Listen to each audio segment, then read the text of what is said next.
bonsoir à toutes et bonsoir à tous. Si vous pouvez vous installer, on va commencer. On a un timing un peu serré, ce qui fait que on va démarrer tout de suite. Allez-y, installez-vous, asseyez-vous. N'hésitez pas à venir au milieu. Alors, je souhaitais tout d'abord vous accueillir par un mot de bienvenue au nom de Christophe Germain, qui est donc directeur général de l'école Audencia, du groupe Audencia, pour ce concours Audace, qui est la dernière étape du concours Audace, processus sélectif qui a vu 985 étudiants produire 144 projets dans 24 groupes, pour aboutir ce soir aux 6 meilleurs projets que le jury va classer de 1 à 6 à la fin de la soirée. Alors, le projet entrepreneurial, c'est dans le cadre du cours d'entrepreneuriat, le fil directeur et le livrable de ce cours. Comme vous l'avez peut-être vécu, je vais le rappeler rapidement, mais pour que tout le monde sache bien de quoi il s'agit, et notamment le jury. Donc c'est un processus sélectif, puisque vous avez vu disparaître petit à petit certains projets. Ce cours a été remanié cette année et réorganisé sous forme de workshop pour que vous puissiez directement, les étudiants puissent mettre directement en pratique les connaissances acquises le matin dans l'amphi et l'après-midi ou la fin de matinée dans des ateliers. L'entrepreneuriat à l'école, c'est quelque chose auquel on tient depuis très longtemps, puisqu'on a commencé à créer ce cours, a été créé en 2001. Assez rapidement, il y a eu ce concours Audace qui a été mis en place, qui s'est arrêté quelques années et qui a été repris cette année. À cette occasion, je voudrais juste rendre hommage à un de mes collègues avec qui j'avais mis en place ce cours, et notamment le concours Audace, Jacques Carlotto, qui est décédé il y a maintenant 5 ans et qui m'avait beaucoup accompagné dans ce projet. Donc je souhaitais lui rendre hommage parce que je pense qu'il serait particulièrement content de voir ce que ce concours est devenu, notamment par la qualité des travaux qui vont être présentés ce soir. Donc l'entrepreneuriat, processus qu'on a mis en place depuis un certain temps. 2001, la mise en place de ce cours, de la majeure de spécialisation. 2003, mise en place de l'incubateur Audencia. Donc la possibilité donnée aux étudiants qui avaient envie de créer leur entreprise d'être accompagnés dans le cadre de cet incubateur. Pour la petite histoire, donc j'ai créé toutes ces structures, et 2003, la bulle Internet venait d'éclater, et le premier projet qu'on a présenté, c'était la création d'une web agency qui existe toujours à Nantes, qui compte maintenant plus de 40 personnes, qui s'appelle Intuiti, et qui a été créée dans cette salle, enfin dans mon bureau pratiquement. Et je me souviens très bien du premier jury à qui on présentait ce projet en disant ben voilà, on va accompagner ce projet. Et je me souviens très bien d'une personne qui m'a dit mais attendez, Internet, qu'est-ce que vous allez faire d'Internet? Internet, dans 6 mois, ça a disparu. Donc laissez tomber, moi je n'adhère pas du tout à ce projet. Comme quoi, vous voyez, des fois, la réalité n'est pas tout à fait celle qu'on prévoit. Alors, sur ce projet, le livrable, beaucoup de travail, vous avez fait beaucoup de travail pour en venir à bout, pour le construire. En 2 mots, le processus, 985 étudiants de 2e année, répartis dans 24 classes, qui ont généré 144 projets. Ces projets, à l'issue de la présentation lors du dernier cours du pitch, vous avez décidé, les étudiants ont décidé dans chaque groupe d'en retenir un qui serait le champion du groupe. Donc 24 projets ont été retenus. Ces 24 projets ont été présentés aux étudiants de la majeure entrepreneuriat, qui les ont lus, et je voudrais les remercier si certains sont présents, parce qu'ils ont fait un gros travail d'analyse, de synthèse, ils les ont tous lus, et ils les ont analysés, et ils ont sorti les 6 projets qui leur paraissaient les plus représentatifs et ceux qui sortaient du groupe. Alors bien évidemment, pour manager entre guillemets 985 étudiants, il faut un certain nombre de professeurs et d'accompagnants. Donc je vais en profiter pour les présenter, puisque sans eux, rien n'aurait pu être possible. Donc Émilie Amic, Ali Azouz, Laurent Béduno-Wang, Claire Champenois, Delphine Floreau, Vincent Leflèvre. Un petit mot pour Vincent qui est là-haut, qui a vraiment été le chef de projet, qui a vraiment repensé en partie ce cours et qui l'a restructuré. Benjamin Lependéven, Miruna Radou-Lefebvre, Kathleen Randerson, Sébastien Rontaud, Nicolas Velay et Christian Veuglin. Donc voilà tous les professeurs intervenants que vous avez pu voir durant ces heures, hein, puisque le cours s'est déroulé sur 4 x 4, 16, 18, 19h30. Comment il s'est déroulé? 4 séances, une séance de coaching pour chacun des groupes de 30 minutes, puis une séance de pitch où pendant 8 minutes, vous avez présenté votre projet. D'où le format ce soir de 8 minutes qu'on a reconduit, puisque c'est celui que vous avez eu l'occasion de tester. Alors, pour faire un classement, nous avons effectivement un jury qui est présent ici et que je voudrais remercier, que je vais présenter rapidement. Alors, peut-être juste vous signaler quand je vais indiquer votre nom, je vais le prendre dans l'ordre où il s'apparaît. Monsieur Emmanuel Demissoir, qui est donc dirigeant de l'entreprise EDS Emballage. EDS Emballage qui est une entreprise de solutions d'emballage pour la grande distribution et qui est administrateur du réseau Entreprendre. Réseau Entreprendre, c'est un réseau qui a accompagné et coaché 400 entreprises depuis pratiquement 20 ans, puisque les 20 ans seront l'année prochaine.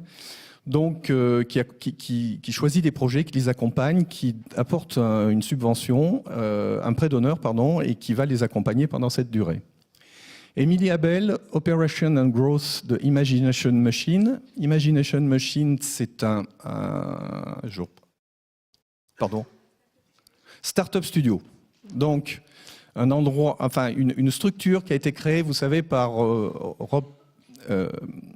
Rob Spiro, voilà, c'est ça. Rob Spiro, qui est un entrepreneur de la Silicon Valley, qui est arrivé à Nantes, qui a trouvé que l'environnement était sympathique et qu'il se passait des choses, et qui, justement, a voulu créer une structure avec ses fonds, ses réseaux dans la Silicon Valley, puisque son entreprise, il l'a revendue à Google. Et donc, il a trouvé un dynamisme et un état d'esprit propice à la création d'entreprises sur Nantes.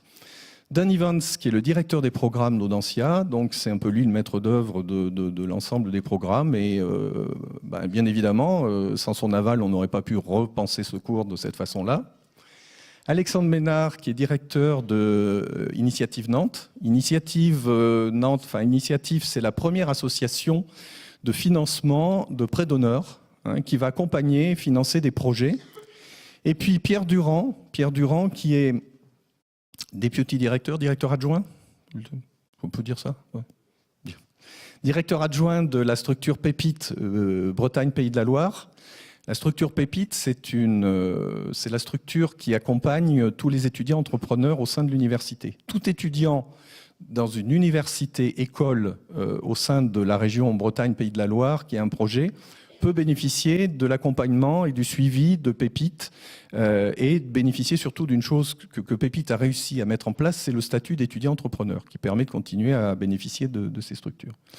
Donc voilà, vous l'avez vu, sujet jury de qualité et tout à fait au fait des problématiques de l'entrepreneuriat. Donc il va être, je pense, particulièrement intéressé et avisé sur ces remarques par rapport à vos projets. Et en 2 mots pour finir, je vous donne le déroulé de la soirée.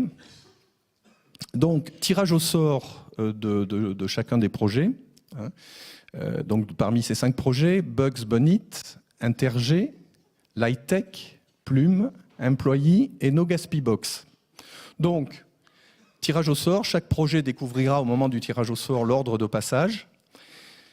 8 minutes de présentation, on coupera le micro à 8 minutes 00, 5 minutes de questions et puis on passera la main au suivant. Quand les 6 projets seront passés, on pourra laisser le jury délibérer. On reviendra pour vous faire un commentaire sur chacun des projets rapide pour dire ce qui a plu, ce qui peut être éventuellement amélioré. Puis on vous donnera le classement et puis à l'issue de ça, on se quittera sur ce résultat. Voilà. Merci. Donc, tirage au sort du premier groupe. Alors, Émilie. Premier groupe est Interg. Interg, à vous de jouer.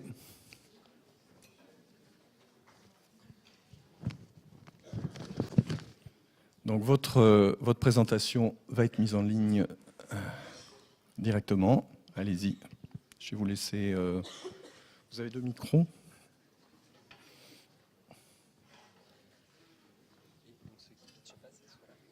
Si vous voulez, oui. À moins que vous vouliez rester en groupe. Je pense que vous avez préparé votre... Vous pouvez rester sur cette partie.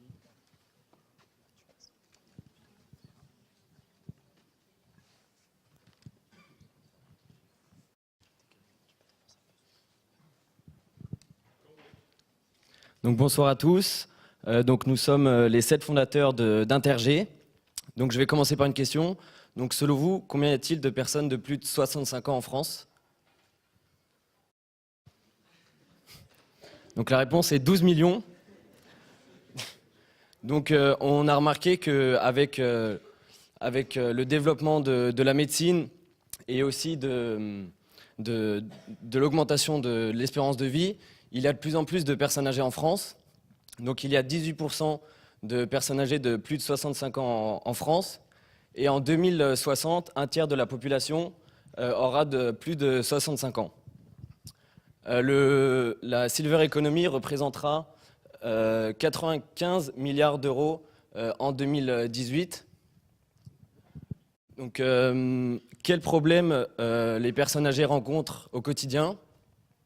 Donc, on a discuté avec des personnes âgées et elles nous ont dit que généralement elles se sentaient très seules. Donc généralement les personnes âgées qui sont veuves. Aussi elles ont des difficultés à effectuer certaines tâches du quotidien. Et aussi il y a un manque de moyens pour une aide à domicile et aussi pour aller en maison de retraite. Donc c'est pour ça que nous proposons Interg. Donc comment on va procéder? Donc la personne âgée va se connecter la personne âgée va appeler notre call center et on va la mettre en relation avec l'étudiant qui lui va se connecter à notre application et pourra justement être en relation avec la personne âgée pour réaliser les services. Et donc c'est un système de match. Donc comment on se différencie de nos concurrents? Donc nous on propose un système sécurisé. Donc on va vérifier les casiers judiciaires des étudiants et des personnes âgées. Et si elles ne sont pas en mesure de nous le fournir, on ne pourra pas accepter la personne âgée ou l'étudiant. On va aussi faire une formation d'un après-midi. On va les former, on va leur expliquer comment se comporter avec les personnes âgées. Et aussi, on va faire un feedback de chacun des services donc pour savoir si la personne âgée était à l'aise avec l'étudiant et vice-versa. Donc notre proposition de valeur, donc on propose plusieurs services. Donc il y a les courses, donc c'est faire des courses pour les personnes âgées. Il y a aussi le transport, donc faire des balades avec celles-ci. Aussi du jardinage, des jeux ou aussi faire de la cuisine avec les personnes âgées qui ne sont pas en mesure de le faire. Donc on se différencie de nos concurrents justement avec la sécurité et aussi avec le nombre de services. Donc on propose plus de services que nos concurrents. Donc par exemple, Courseur, eux, proposent uniquement le service des courses. Et concernant la sécurité, avec justement le casier judiciaire, on se démarque de Courseur, de Bebop, de Petit-Fils. Comment mobiliser les jeunes? Donc pour eux, ça va être une source de revenus, donc pour arrondir leur fin de mois. Et ça va aussi être une activité pour eux qui a du sens, donc c'est comme faire une bonne action. Et pourquoi continuer sur notre plateforme et mobiliser les jeunes? Donc pour les jeunes, il y aura une rémunération double, donc pour les 5 qui ont effectué le plus d'heures. Et pour les personnes âgées, pour 10 heures achetées, il y aura 1 heure offerte. Donc maintenant qu'Aymeric vous a présenté notre projet, je vais vous présenter l'équipe. Donc on est tous les 7 issus d'Audencia et on pensait capitaliser sur nos compétences pour mener à bien notre projet. Donc il y aura Nina qui s'occupera davantage de la partie service après-vente. Il y aura Pierre-Louis qui s'occupera d'être business développeur.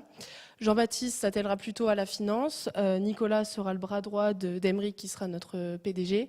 Et enfin, Margot et moi-même, on s'occupera davantage de la partie communication. Donc, on a estimé nos coûts pour le lancement de notre application. Donc, d'après les devis qu'on a pu faire en ligne, la création de notre application coûterait autour de 14 000 €. Ensuite, concernant le call center, donc, comme vous l'a expliqué Emeric, les personnes âgées pourront nous joindre. Donc, pour commencer, on voulait recruter 2 personnes. Donc, à raison de 8 heures par jour et 6 jours par semaine, ça représenterait une charge de 3 072 €. Ensuite, donc, concernant les sessions de formation pour que les jeunes et les étudiants puissent être vraiment au courant du mode de vie d'une personne âgée, on pensait estimer le coût à 100 € par mois. Ensuite, la plateforme de paiement en ligne qui nous permettra de rémunérer les jeunes devrait représenter 10% du chiffre d'affaires. Et enfin, une de nos dépenses, c'est aussi la communication, donc qu'on a chiffré à hauteur de 11 000 €. Donc 5 000 € pour la communication sur les réseaux et sur Internet, 5 000 € pour la communication dans la presse et 1 000 € pour la communication via des flyers. Donc ensuite, on pensait s'attaquer au marché de la Loire-Atlantique. Donc il y a environ 310 000 personnes de plus de 60 ans dans cette région. Et parmi ces 310 000 personnes, il y en a plus de la moitié, donc 186 000, qui sont des personnes seules. Donc on pensait espérer capter 1% de ces personnes seules, soit 1860 personnes pour le début de notre activité. Donc maintenant, on va passer à la partie revenus. Donc on pensait facturer 1 heure de service 20 €. Et on pensait prendre une commission de 15% sur ces 1 heure de service, soit 3 €.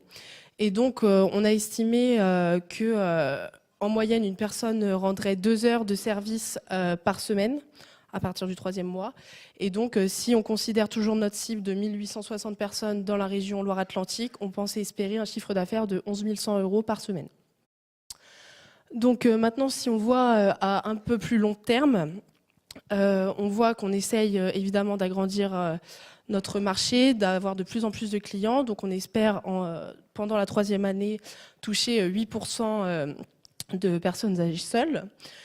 Et donc ensuite au niveau du service, du prix du marketing, on comptait rester sur une dépense de 100 000 € par an. Cependant, comme on aura beaucoup plus de clients, la dépense sera largement amortie par le nombre de clients. Enfin, pour notre service après-vente, on compte en 3e année avoir 20 personnes qui travailleront dans ce call center. Donc ce sera une dépense assez conséquente qui représentera 369 000 €. Et enfin, au niveau de la commission, on comptait continuer de prélever 15% et on augmentera légèrement en 3e année à 16%. Donc chaque membre compte apporter 5 000 € pour le lancement de notre projet. Donc on a estimé nos coûts sur un an, donc ils s'élèvent à peu près à 395 000 €. Et nos revenus, si tout se passe bien, devraient approcher les 444 000 €.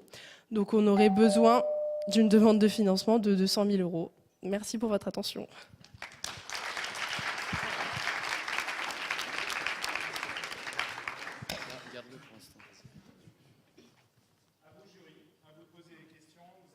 Minutes à partir de maintenant. Merci beaucoup. Est-ce que vous faites une distinction entre les personnes qui achètent et les personnes qui profitent de ce service?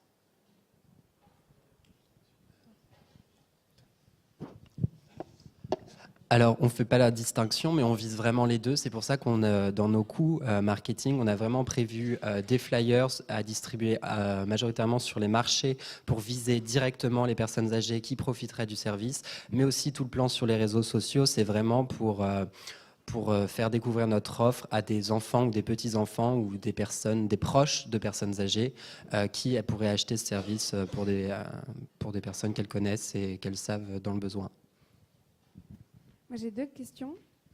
La première, c'est qu'est-ce que vos utilisateurs en disent? Est-ce que vous avez rencontré des personnes âgées et quels sont les courses ou les services qu'ils valorisent le plus? Ça, c'est ma première question. Et la deuxième question, c'est vos concurrents, qui sont-ils et qu'est-ce que vous faites de plus ou de moins par rapport à eux?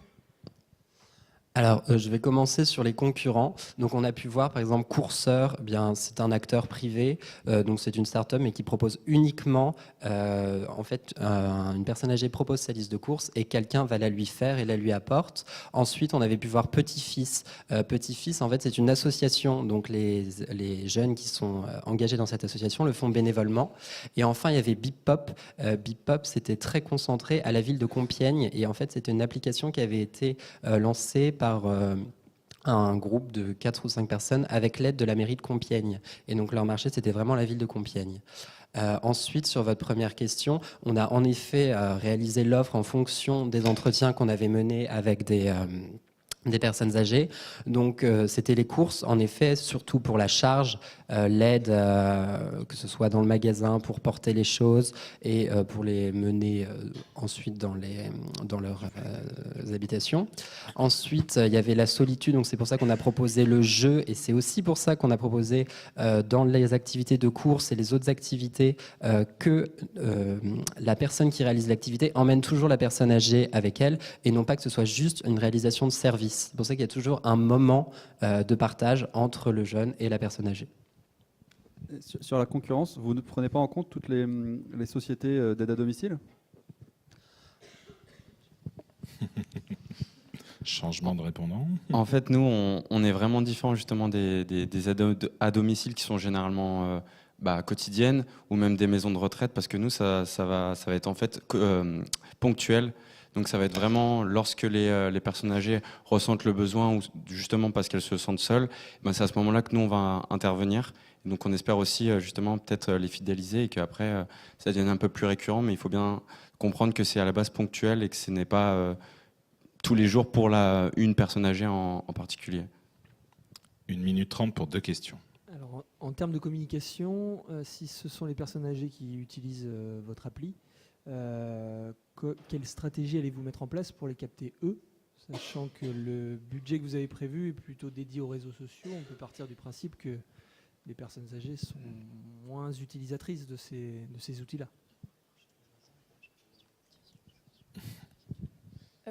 Justement, on a beaucoup parlé des réseaux sociaux, mais comme Charline l'avait précisé, on avait prévu de distribuer des flyers essentiellement à la sortie des marchés, des hôpitaux, enfin pas des hôpitaux, mais que les médecins généralistes puissent distribuer notre flyer aux personnes âgées qu'ils rencontrent et qui auraient éventuellement besoin de ces aides. Et également dans les journaux que les personnes âgées peuvent être amenées à lire régulièrement. Donc il n'y a pas que les réseaux sociaux, il y a beaucoup de moyens qui peuvent toucher les personnes âgées. Quel niveau de revenu vous visez pour ces personnes âgées? Votre marché, il est sur les personnes âgées qui ont quel niveau de revenu à peu près?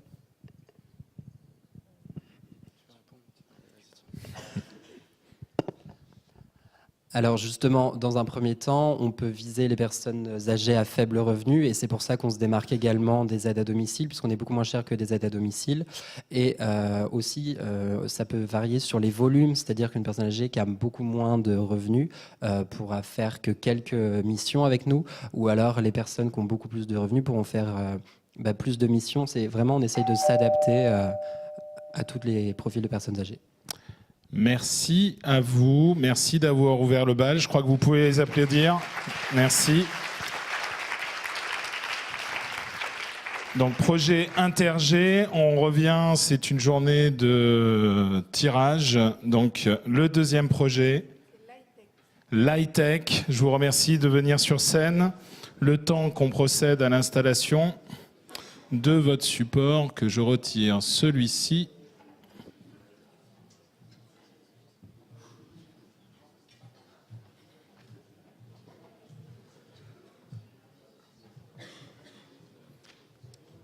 Vous avez la télécommande de présentation, vous avez le micro ici.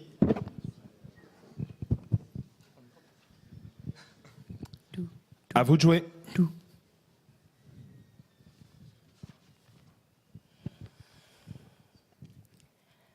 What do you see? Little blurred? 1.7 million.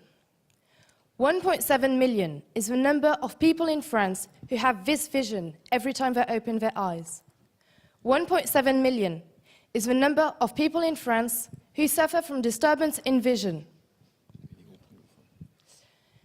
According to the Lancet Global Health, this number would triple by 2050. Now, let me be more precise. People who suffer from disturbance in vision have, in long-distance vision, difficulties to distinguish a face at 4 meters. In near vision, reading is impossible. 1.7 million.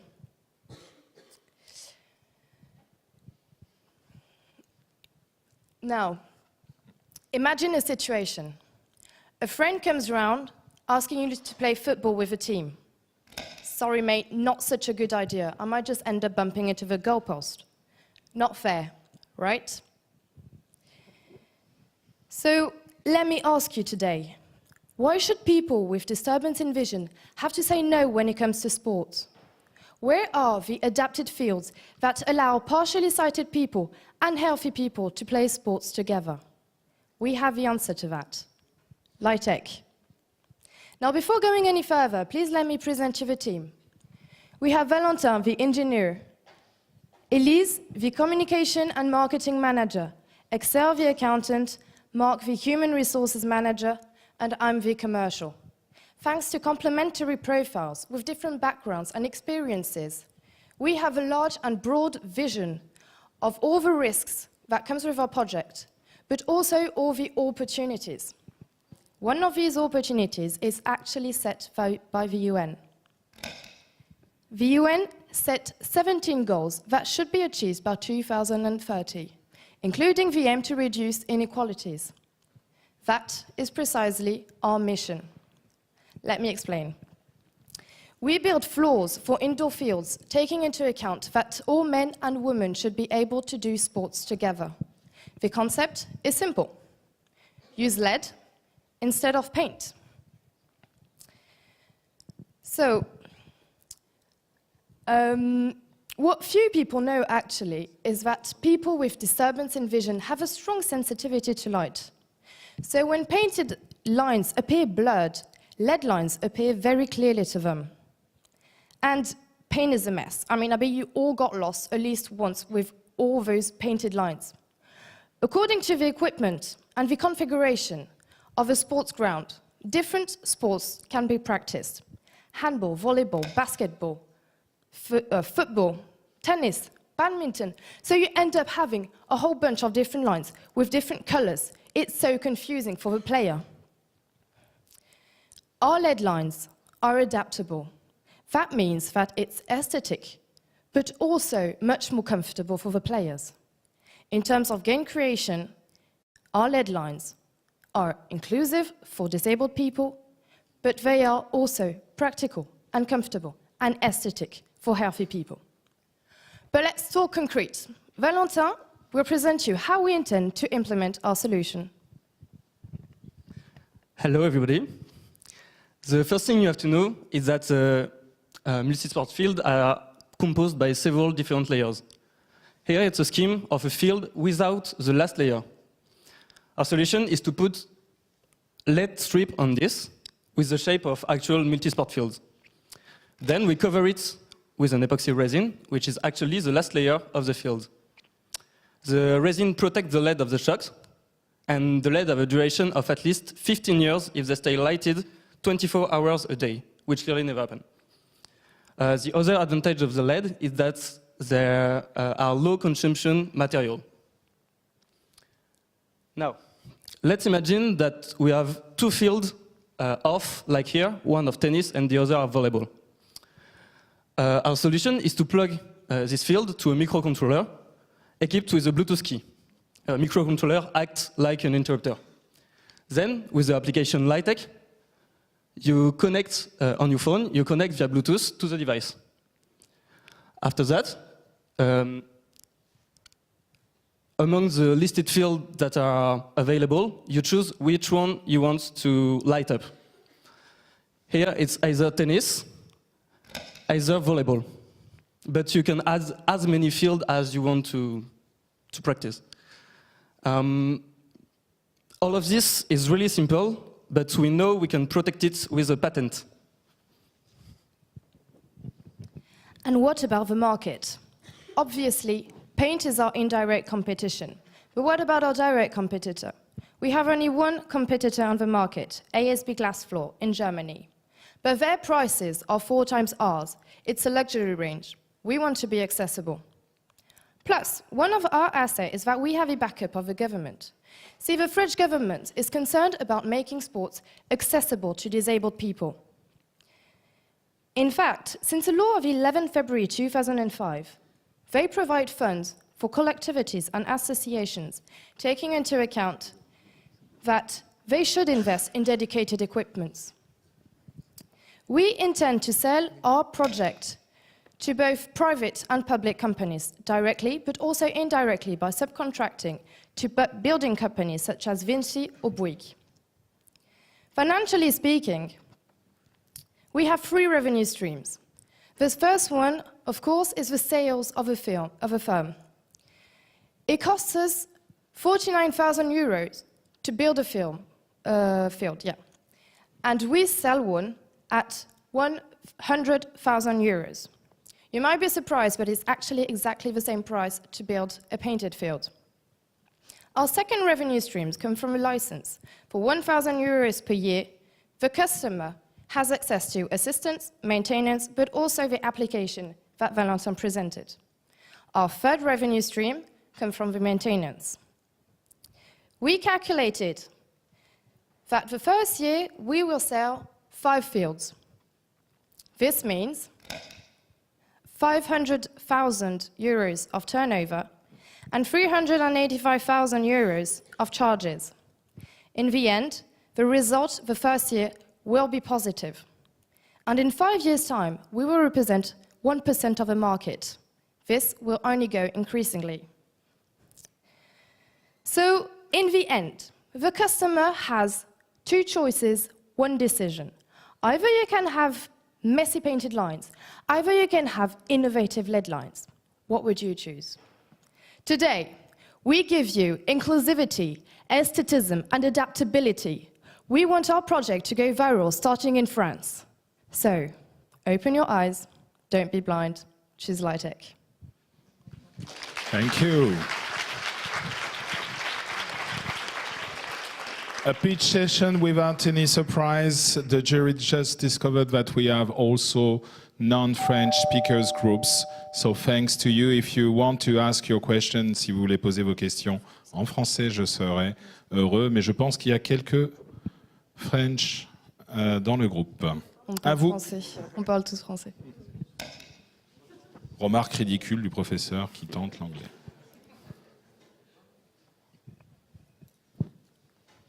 Allez-y, vous battez pas.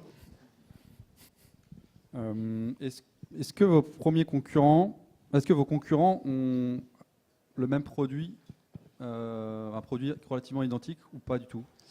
En fait, le produit des concurrents, c'est une sorte d'écran sur tout le sol. Et nous, on choisit de faire juste des lignes, alors qu'eux peuvent allumer à peu près tout ce qu'ils veulent sur le sol. Et c'est la raison pour laquelle leur produit est 4 fois plus cher que le nôtre. Voilà. Mais c'est sur tout le sol que c'est amovible. Avez-vous estimé le coût de la maintenance pour un terrain moyen? 49 000, c'est le coût que ça vous coûte pour implanter votre système sur un terrain, mais la maintenance?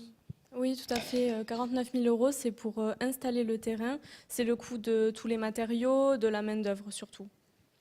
Et pour la maintenance, donc ce qui est fourni avec la licence pour les terrains, on n'a pas pris en compte un montant énorme puisque les LED sont supposés avoir une durée de vie de 50 ans. Donc le coût de la maintenance serait vraiment minime pour nous. Vous allez essentiellement travailler avec des marchés publics et vous estimez votre premier client à partir de quelle date? Alors, pour notre premier client, on a un plan d'action assez spécial. On aimerait commencer par proposer à une des collectivités de notre choix de prendre un projet test, en fait. Et donc, le projet se mettra en place aussi vite que la collectivité le voudra. Et elle nous servira d'exemple voilà, pour les autres collectivités et pour les prochains projets. Ah oui, et ce serait gratuit pour cette collectivité, donc ce serait aussi un énorme coup de pouce marketing sur ce plan-là. Est-ce que dans la mise en forme du produit, il y a quelque chose qui peut être brevetable d'une manière ou d'une autre ou pas du tout? Ouais, alors on sait que c'est pas nous qui produisons ni les LED ni la résine, mais en fait ce qui est brevetable c'est l'assemblage des différents composants entre eux, avec les microcontrôleurs, etc. Et l'ensemble est brevetable, et voilà du coup, l'association en fait. Le marché qui vous intéresse, c'est la création des sporting fields qui sont ex nihilo, c'est-à-dire le créer à partir de rien, ou est-ce que c'est le retrofit des sporting installations qui existent déjà? Alors en fait, les terrains multisports, sur n'importe lequel, il faut que la dernière couche, comme j'ai expliqué, soit remplacée, et c'est tous les 20 ans qu'on doit remplacer cette couche environ pour les terrains assez bien utilisés. Et nous, du coup, on vient seulement remplacer cette dernière couche pour les rénovations. Après, comme on expliquait, on voulait des accords avec Bouygues et Vinci, qui d'ailleurs, qui viennent chercher beaucoup d'innovations de ce type. Et dans ce cas-là, on produirait uniquement la dernière couche une fois que les premières couches seraient posées. Et du coup, on est sur les deux marchés, mais pour deux types différents de contrats. Et pourquoi Bouygues et Vinci ne le fait pas sans vous?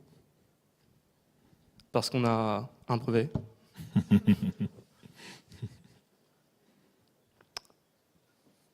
Et je pouvais dire que Bouygues collabore beaucoup avec des entreprises. Je crois qu'ils ont quelque chose comme 350 collaborateurs. Et ils ne font pas tout eux-mêmes. Voilà. Vous allez rajouter de l'intelligence dans ces bandes de sensibilité d'un ballon qui tombe dessus ou pas? C'est une question qui peut se poser. Après, nous, ce qu'on veut, c'est maintenir un prix qui est exactement le même que les terrains multisports classiques, en fait. Donc, si on commence à rajouter des capteurs et tout, ça commence à augmenter les prix. Et du coup, ça peut être envisageable de faire plusieurs gammes de produits. Pour l'instant, on a notre gamme qui est bien ciblée et qui est celle qu'on a proposée juste ici. Est-ce que vous avez pensé à travailler avec les organisations qui sont sociales, qui reçoivent le financement type sport dans la ville, qui existent, qui construit, qui travaille sur les terrains dans une logique sociale? Bien sûr, on a d'ailleurs prévu dans notre plan d'action de communiquer pour éduquer les gens, pour qu'ils se rendent compte qu'il y a une vraie nécessité.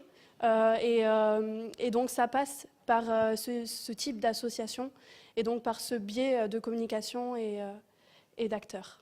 Merci.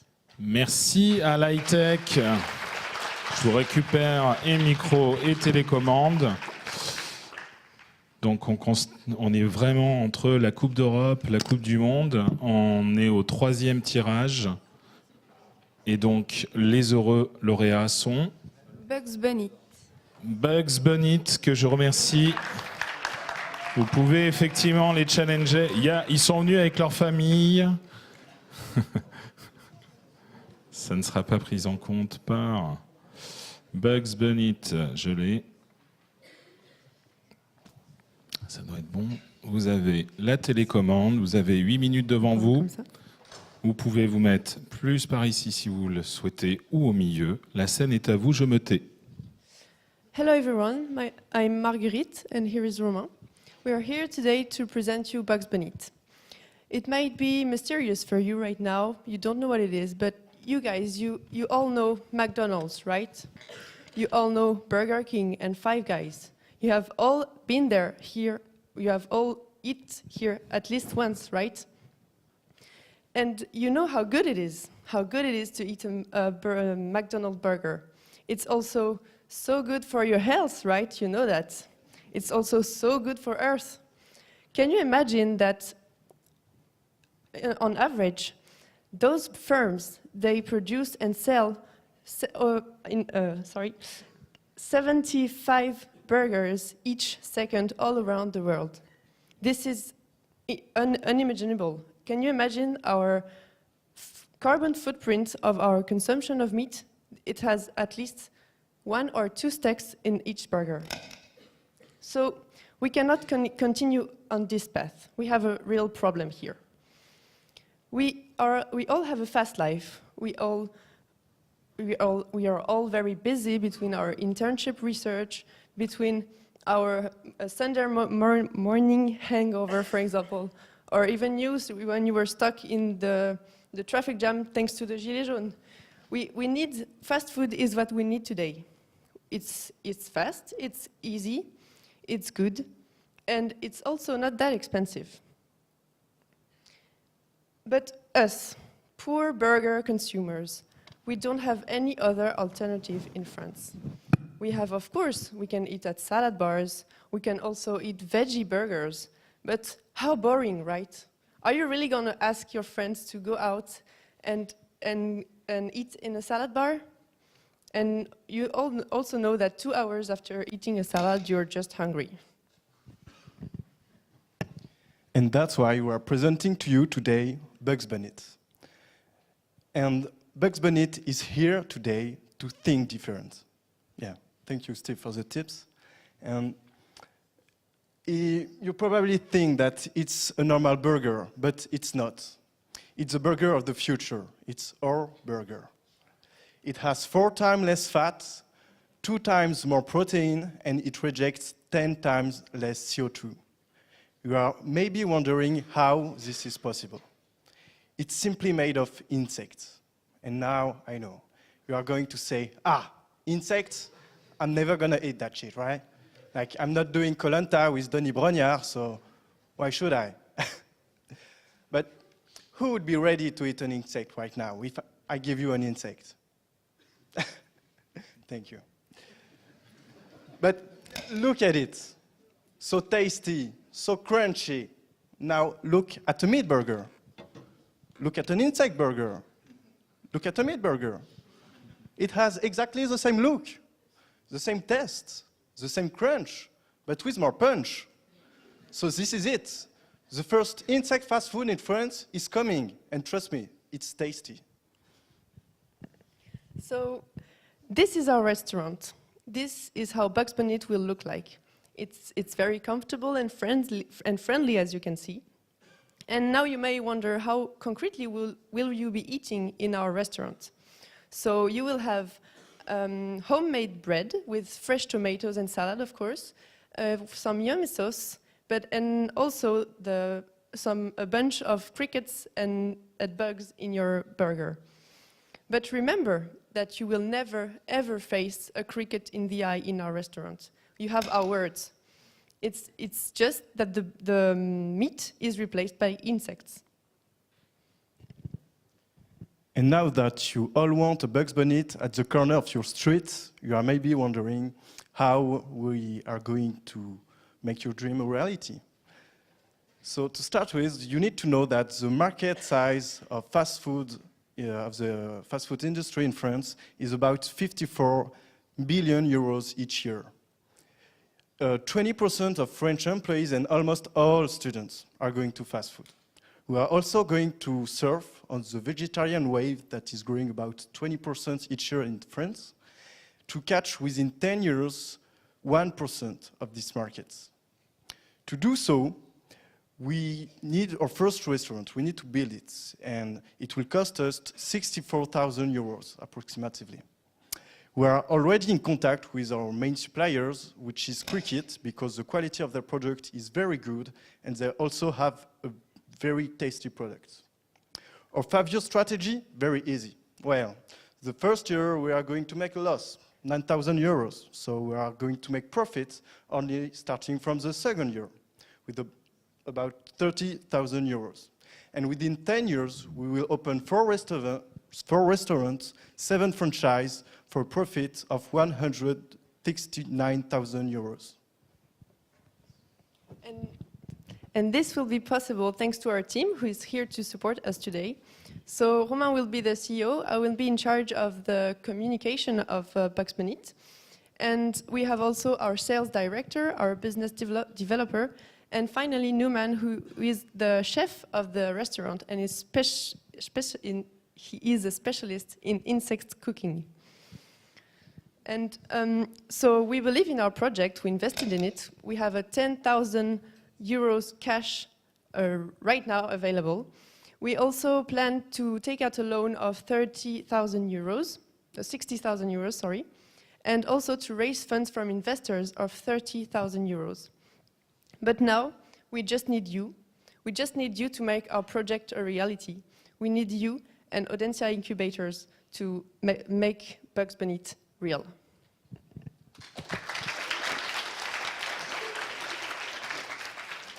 So remember that our mission is to make thousands of people within 10 years eat faster, healthier, and more responsibly. Because these are the values of Bugs Bunny. To eat fast, healthy, responsibly, and of course, delicious. But that's, you already know, right? So thank you for listening to us. Eat crunchier, eat healthier, and have a great day. Thank you. You can join the team.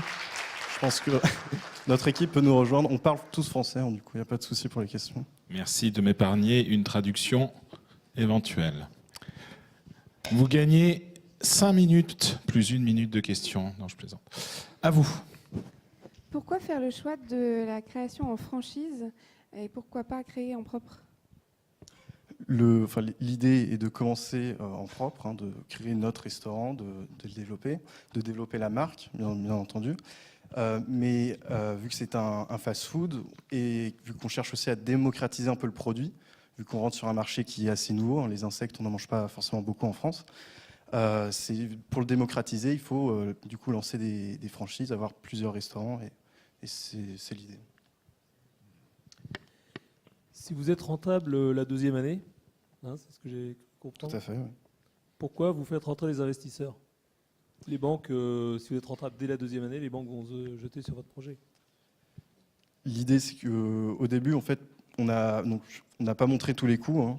On a bien entendu le premier restaurant à construire. On a aussi toute la communication, parce que c'est vrai que ça va être un certain coût. Comme je le disais précédemment, on entre sur un nouveau marché. Et en plus de ça, il y a tous les produits à acheter en premier. Et notamment, on compte faire un partenariat du coup avec une célébrité, quelqu'un qui pourrait justement nous cuisiner quelques recettes et l'utiliser après pour la communication sur le projet. Si vous deviez sortir un MVP, parce que là, le coût d'un premier restaurant, c'est assez élevé. J'ai pas le chiffre en tête, je ne sais pas si vous l'avez cité. 64 000 euros. 64 000 euros. Donc du coup, si vous deviez sortir un MVP qui vous coûte un peu moins d'argent pour valider le marché, qu'est-ce que vous feriez? C'est l'idée. L'idée, en fait, dans notre business plan, on l'a montré brièvement, il y avait une petite partie qui disait, en fait, on veut tester le produit dans un food truck. Voilà, merci pour le mot. Donc voilà, c'est l'idée, c'est vraiment de tester le produit avant dans un food truck, aller dans les différentes localisations pour voir si ça prend, et ensuite créer le restaurant là où on a eu le plus de succès. Deuxième question, aujourd'hui il y a des boîtes qui vendent des insectes, je n'ai plus les noms en tête. Vous avez regardé un petit peu leur chiffre de croissance justement, quelles étaient leurs ventes? Oui, c'est vrai que les boîtes d'insectes aujourd'hui, en France du moins, leurs ventes elles ne sont pas exponentielles, c'est le cas de le dire. Mais il faut savoir que c'est pour ça que nous, on ne compte pas montrer les insectes, parce que les entreprises qui vendent des produits à base d'insectes, il y a les insectes. Du coup, nous, Français, on voit les insectes et on se dit c'est un peu dégoûtant, j'ai pas l'habitude, donc je refuse d'en acheter. Et là, le but, c'est vraiment de le démocratiser, de faire un burger en fait, qui ressemble comme n'importe quel autre burger, et derrière, se dire, changer en fait cette opinion, ce petit gène dans la tête, et se dire pourquoi pas essayer et ensuite démocratiser un peu le produit. Rapidement, est-ce que vous avez déjà dégusté un burger fait avec des insectes? Et deuxièmement, comme vous avez dit, on est dans la France. La France, c'est un pays connu pour le repas, pour tout ça. Pourquoi démarrer en France? Oui, enfin moi personnellement j'ai déjà goûté des insectes comme ça, mais jamais de burger fait avec des insectes. Donc c'était, enfin je me rappelle en ayant goûté ça, ce qui m'avait chagriné c'était justement l'aspect. Et ensuite votre deuxième question c'était ah oui, pourquoi en France? Justement en fait c'est parce que en regardant les chiffres de la consommation de fast-food classique en France, on s'est rendu compte que c'était très important comme on l'a dit, et aussi parce que justement on peut peut-être trouver une plus grande ouverture d'esprit sur ces produits en France par rapport à d'autres pays, par exemple en Chine par exemple ils mangent des insectes très facilement, mais par exemple aux États-Unis on pensait que pour notre segment target audience, je ne sais pas comment on dit en français, qui sont des jeunes actifs. Voilà, c'est pour ça qu'on a choisi la France sur cette population-là.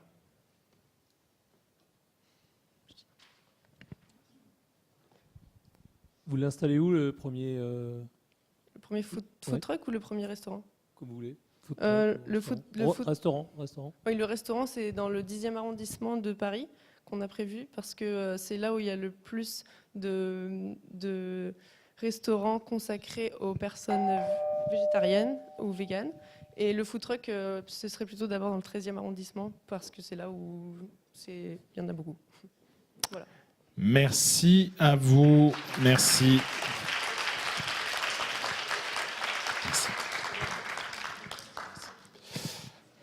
Ok, ça enchaîne. La main innocente nous délivre. Plume.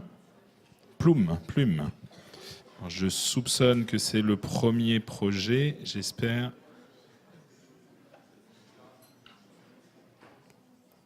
C'est bien ça? Oui.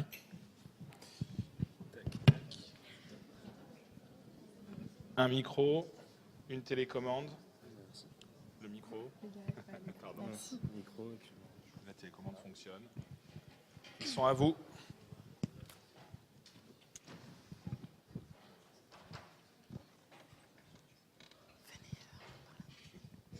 Quand vous voulez. Mesdames, Messieurs, bonsoir. Pour commencer, j'aimerais vous poser 2 questions. J'aimerais savoir qui, parmi vous, a déjà perdu un ticket de caisse dont il avait besoin. Et paradoxalement, qui se sent encombré par ces tickets de caisse. Voilà, donc il faut savoir qu'en France, 3 milliards de tickets de caisse sont émis chaque année. Et que sur une étude, nous avons, nous, en une semaine, collecté cet ensemble de tickets, donc ce qui est assez conséquent, donc à nous 8. Voilà. On a réalisé une étude sur 130 personnes et parmi elles, 60% jettent leurs tickets 5 minutes après les avoir reçus et 70% trouvent qu'ils sont encombrants. Non. Alors les problèmes relatifs aux tickets de caisse sont nombreux. Tout d'abord concernant l'environnement. Et notamment la déforestation, et puis aussi l'émission de déchets quand ils ne sont pas recyclés. Et puis ensuite, ils posent un problème aussi d'organisation, ils sont difficiles à trier, parfois à retrouver, et souvent très encombrants.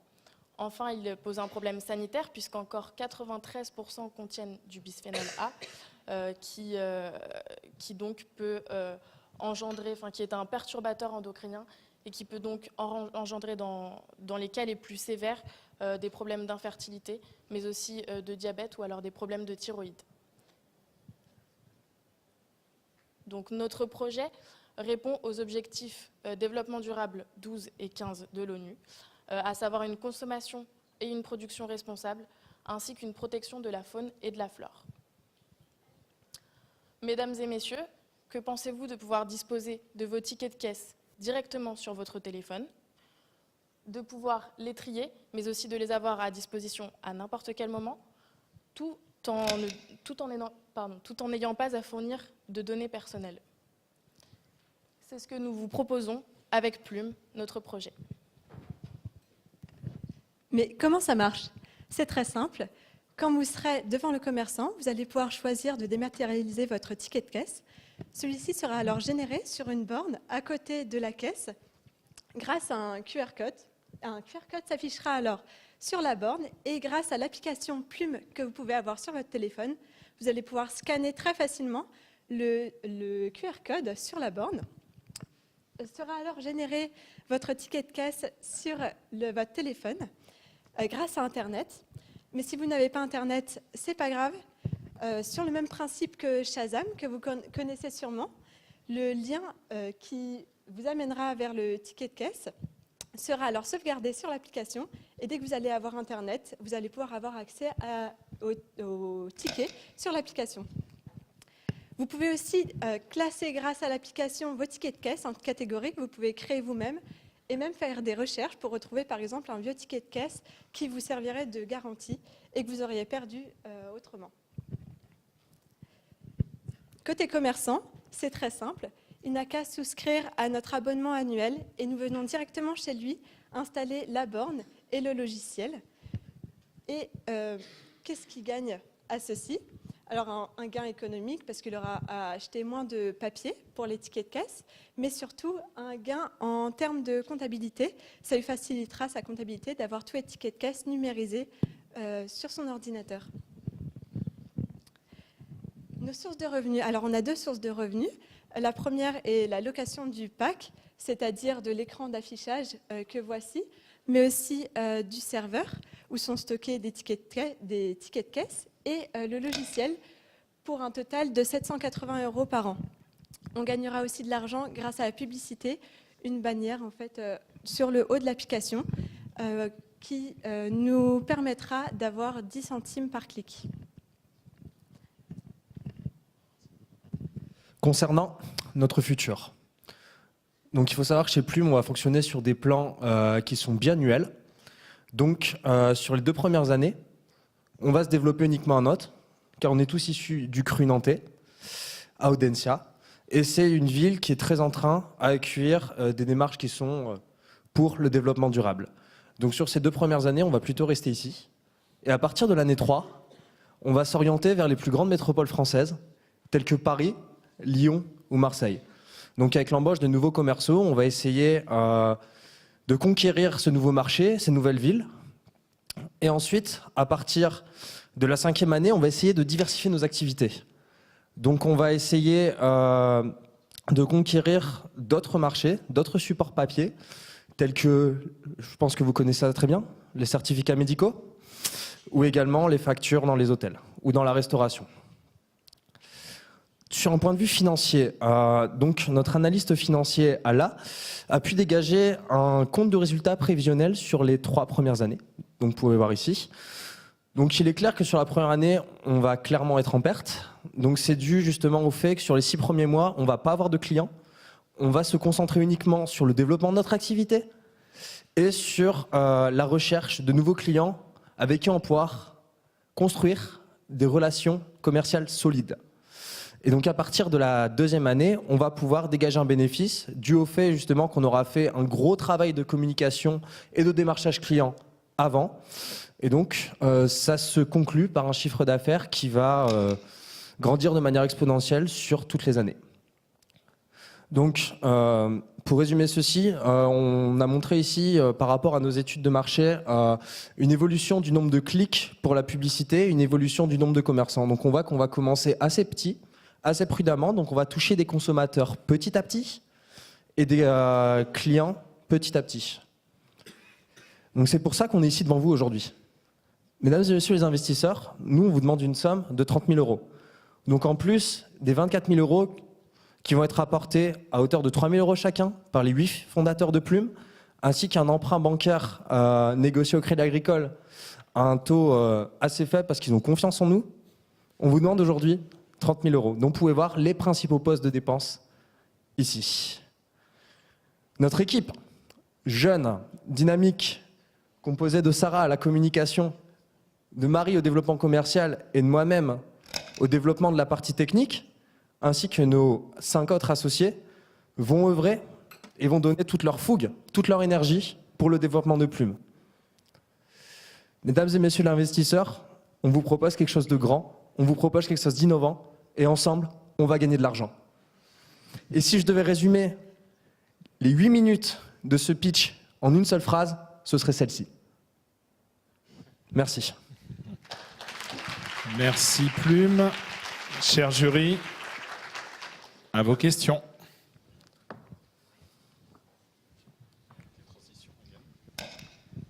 Bonjour. Demain, moi, je me monte Plume avec mon téléphone et avec la technologie sans contact, avec le transfert direct. Quid du matériel? Est-ce vraiment utile d'avoir du matériel? Oui, ça va être utile parce que justement, en fait, la borne qu'on va mettre et installer chez le commerçant, elle va servir à gêner le QR code. Donc du coup, on est obligé d'avoir et la borne et le téléphone, en fait. On ne peut pas avoir tout en un. Le paiement sans contact ne peut pas servir à aspirer. Non, justement, parce que c'est pas le même canal et justement, c'est dans le QR code qu'on va mettre toutes les informations qui seront utiles justement pour récupérer tous les tickets de caisse. L'autre avantage, c'est on cherchait aussi un système qui permettait de faire comme quand le commerçant donne le ticket de caisse au client. C'est le commerçant qui donne et on ne voulait pas qu'il y ait possibilité d'un partage de données du client au commerçant. C'était un de nos objectifs aussi de Plume. Okay. Aujourd'hui, la matérialisation du ticket caisse, c'est une loi, c'est obligatoire. Et c'est le client qui doit faire le opt-in de choisir la dématérialisation normalement. Souvent, c'est fait par la dématérialisation de l'achat. Donc, de plus en plus, il y a une croissance très importante de l'achat par téléphone mobile, etc. Et donc, ils opt-in directement dans la dématérialisation de la facturette ou je ne sais pas quoi. Est-ce que vous avez regardé la croissance potentielle de la dématérialisation de l'achat et l'impact que ça peut avoir? Est-ce que votre solution, c'est une solution intermédiaire?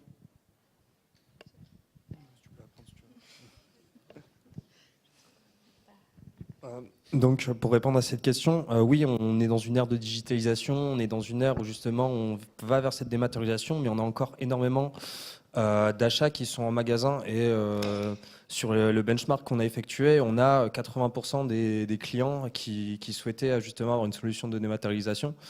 Et donc oui, on a une solution que vous pouvez qualifier d'intermédiaire parce qu'on va aller de plus en plus vers ça, mais on a quelque chose d'utile, de simple, d'efficace et qui est facile à mettre en place. Sur la partie technique, ma première question, c'est quels sont les liens avec la solution de caisse? Est-ce qu'il y a bien y avoir un lien, un transfert d'informations entre la solution de caisse et votre application?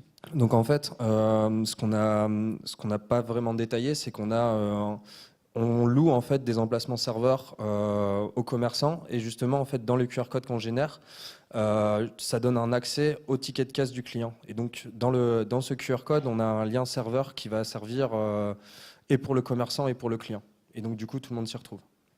Oui, donc sur la partie technique, en clair, est-ce qu'il faut un partenariat avec les éditeurs, tous ceux qui éditent des solutions de caisse, ou c'est totalement indépendant, vous pouvez vous plugger sur n'importe quelle machine? Voilà, justement, nous, on a souhaité développer un plugin qui s'adapte assez facilement sur la plupart des tickets de caisse et on sous-traite ça à une junior entreprise, la junior entreprise d'IMT Atlantique.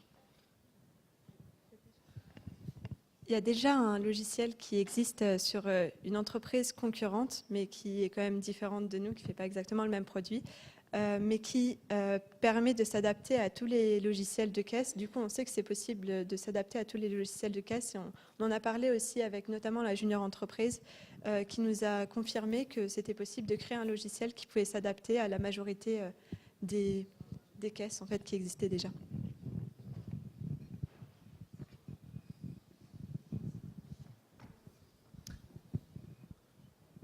Concernant le tarif de 780, donc c'est une solution qui peut intéresser bien évidemment avant tout la grande distribution, donc les chaînes, parce que j'imagine mal un petit commerçant indépendant mettre cette somme-là.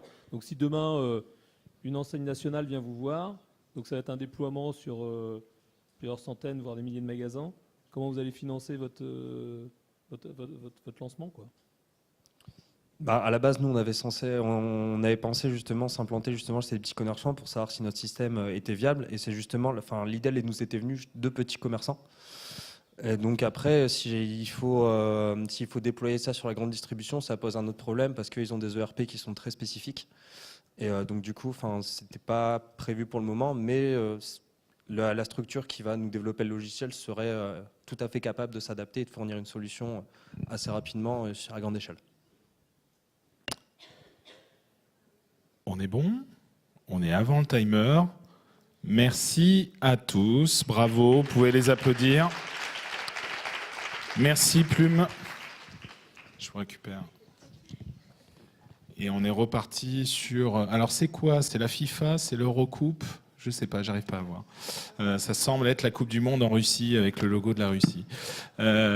Groupe suivant. C'est No Gaspy Box. Donc No Gaspy Box, à vous de jouer. Et il y aura peut-être une surprise sur le dernier projet. Non, c'est une blague.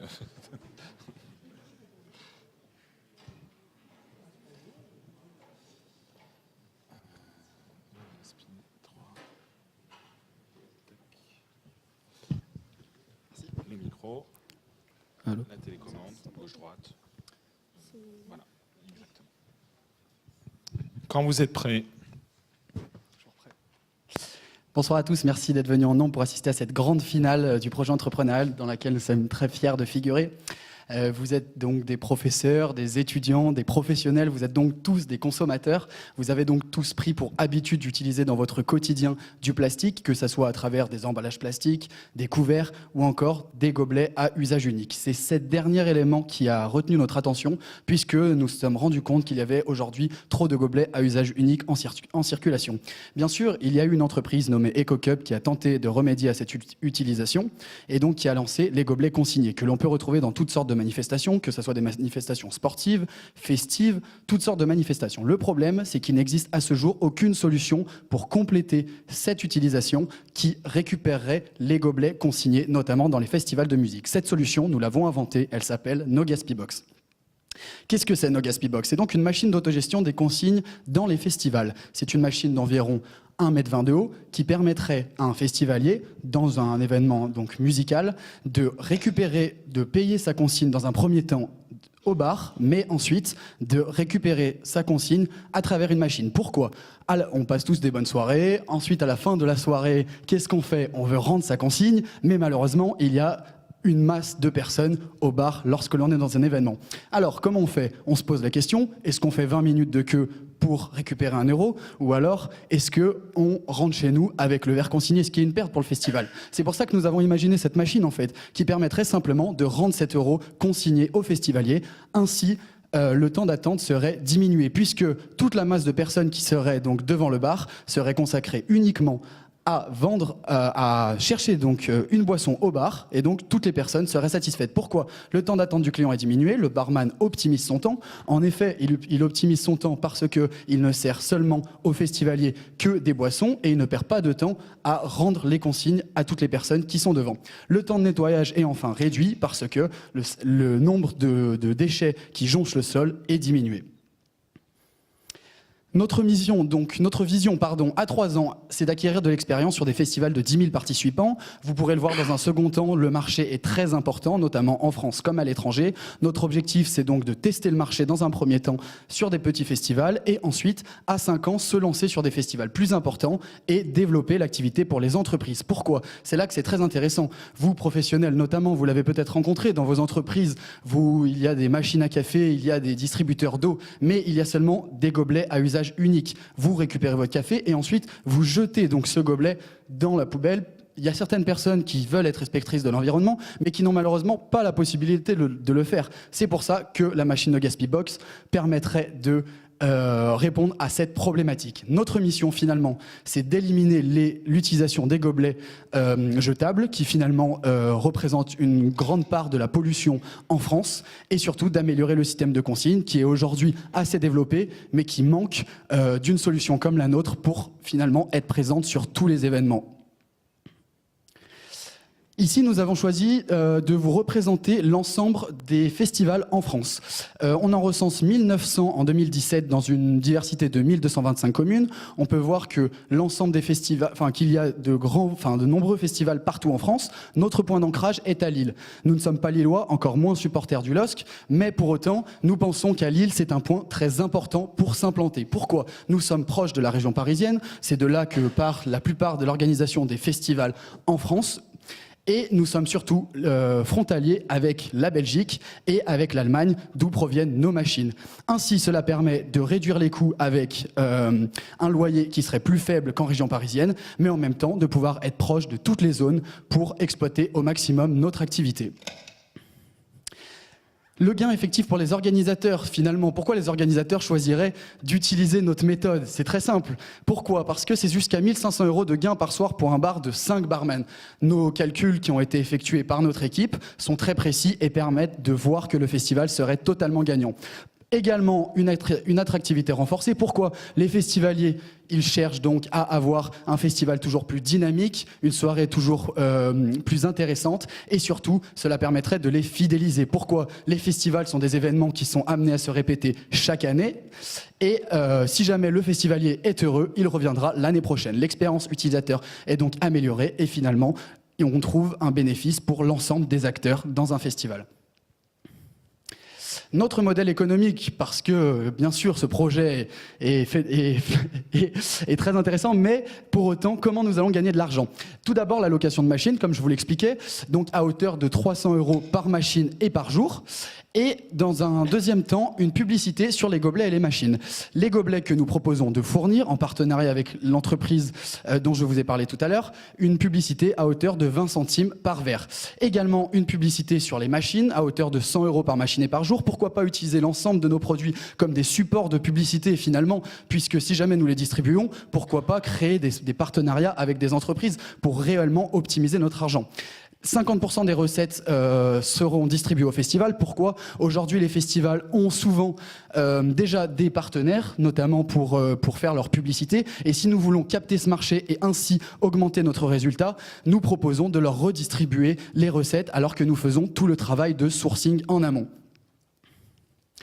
Ici, nous avons choisi de vous représenter l'ensemble des acteurs qui tournent autour de ce projet. Le plus important, c'est de voir qu'il y a un ensemble de parties prenantes, que ce soit des fournisseurs de machines en Allemagne, des fournisseurs de gobelets en France, mais également sur l'événement des bénévoles, les festivaliers évidemment, mais aussi des sponsors. Pourquoi c'est important de le rappeler? C'est parce que tout simplement, une bonne gestion des parties prenantes est nécessaire pour mener à bien notre projet.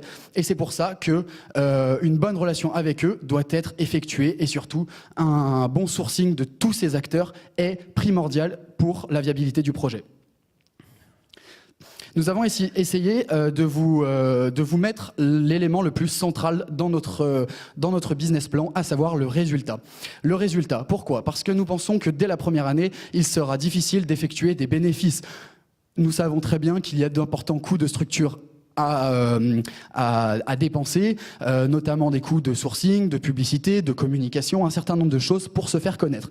C'est pour ça que nous pensons que la première année, nous essuierons un déficit d'environ 5 640 €. Mais grâce à une croissance de notre chiffre d'affaires et également un fort effet d'expérience que nous réaliserons au fil des années, nous pensons être rentables dès la deuxième année à hauteur de 15 000 €, puis de 21 544 €. Cela donc augmente, grâce à une augmentation de notre chiffre d'affaires et à une diminution de nos coûts au fil du temps. Eh bien, écoutez, tout ce que j'ai à vous dire, c'est déjà merci pour votre attention. Nous, avec notre équipe, on travaille sur ce projet depuis septembre. Nous l'avons travaillé, nous l'avons répété. Aujourd'hui, à chaque fois que nous nous retrouvons en soirée, comme en festival, nous nous disons tout le temps, mais pourquoi nos Gaspibox n'existent pas? Enfin, nous ne savons pas où jeter nos verres. Et donc, c'est pour ça qu'il faut investir sur nous pour finalement optimiser les festivals, les soirées, rendre nos quotidiens meilleurs et bien sûr, limiter l'empreinte environnementale. Merci beaucoup. Merci à vous. Reprenez votre souffle. À vos questions. Pour un festival ou pour n'importe quel événement, à partir de combien de personnes par jour c'est intéressant cette solution?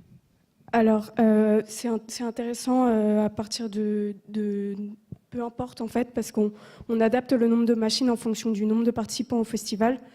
aux estimations qui sont faites par les festivals. Donc ça va être intéressant à chaque fois qu'il y a des participants en fait. Parce que s'il y a 200 participants, on n'aura qu'une machine sur le festival. Et donc, dans tous les cas, le temps d'attente sera réduit puisque le nombre de barmen est adapté au nombre de participants. Donc, dans chaque festival, il y a de l'attente dans les bars. Donc, finalement, c'est intéressant pour tous les festivals. C'est quoi le temps de traitement de gobelets dans la machine? Et est-ce que ça veut dire qu'il y a une file d'attente pour utiliser la machine?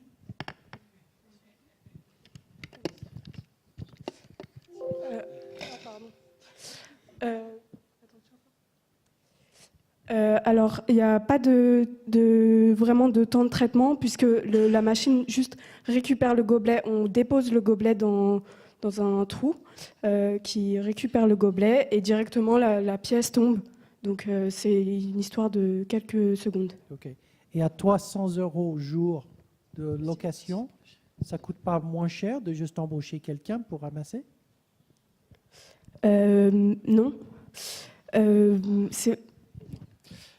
Alors, finalement, ça ne coûte pas moins cher d'engager quelqu'un parce que, comme je vous l'ai expliqué, il y a donc un gain évident monétaire, mais il y a surtout aussi une attractivité renforcée. Finalement, un festivalier qui va se rendre donc, sur l'événement va trouver ça très intéressant d'avoir une méthode qu'il n'a jamais vue sur un festival, dans un événement. Et finalement, c'est aussi ça qui est important, c'est de montrer aux organisateurs, que les organisateurs de festivals montrent à leurs clients qu'ils sont à l'écoute, qu'ils sont présents et surtout qu'ils expérimentent des solutions innovantes pour pérenniser leur festival. Vous nous avez présenté le résultat. En termes de chiffre d'affaires, la répartition entre la location de la machine et la pub? Alors, la plus grosse partie, elle se fait sur les machines. Par exemple, pour la première année, on a 33 000 € de chiffre d'affaires pour 4 festivals. Et il me semble que c'était 28 000 € de location de machines et 4 000 € de sponsoring. Donc la plus grosse partie, la majeure partie se fait sur la location de machines. Il y a une partie maintenance qui doit être assez conséquente sur ce type de solution, parce que si demain vous travaillez sur toute la France, ça veut dire des machines qui sont sur toute la France, potentiellement un public relativement aviné dans les festivals, donc des machines qui peuvent être défectueuses. Comment vous l'avez intégré dans votre BP? Alors effectivement, on a pris en compte le fait qu'on est sur des événements où les infrastructures sont souvent dégradées. Du coup, on a pris en compte un coût de maintenance de 20 € par jour et par machine. La maintenance viendra donc d'un prestataire extérieur pour les premières années qui sera rattaché au fournisseur pour connaître la machine et ses besoins. Et comme sur les premières années, on sera concentré sur la Belgique, la région parisienne et le Nord, les coûts de déplacement de la maintenance ne seront pas énormes. Quel est votre prix d'achat d'une machine et son nombre de jours de rentabilité? Le point mort, combien de jours? Le point mort étant donné que le prix d'achat de construction, on inclut tous les coûts, on l'a calculé à 1 500 €. À 3 500 €, pardon. Et que donc la location est de 300 € par jour par machine, ça nous fait 11 jours, 11 soirs. Donc en termes de festival qui dure entre 2 et 3 jours, voire plus, voire une semaine, la machine est rentabilisée en une poignée de festivals, ça se compte sur les doigts d'une main.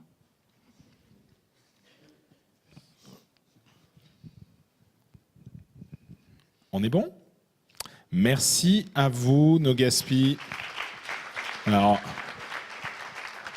je vais les applaudir. Je vais récupérer la télécommande. On va quand même vérifier que le 6e nom était bien le 6e nom, juste par équité. Pardon? Employee. Vous pouvez les applaudir. Hein.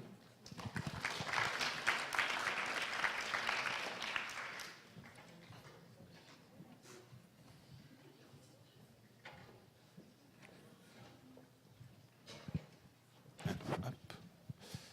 Micro, télécommande. Je ne sais pas si... Tac. Donc vous avez des petites flèches gauche-droite. OK. Quand vous êtes prêts. Excusez-moi. Bonjour. Mesdames et messieurs, bonjour, nous sommes l'équipe d'employés et pour commencer, nous allons vous raconter une petite histoire. C'est l'histoire de Nicolas. Nicolas a 22 ans, seul problème, Nicolas a fait des choix hasardeux, des rencontres un peu douteuses. Il a donc écopé d'une première peine de prison. À l'issue de cette première peine de prison, il est donc sorti et, autre problème, il n'a pas réussi à retrouver un travail et à se réinsérer dans la société. Il a donc récidivé. Cette fois-ci, il a écopé d'une peine de 18 mois de prison.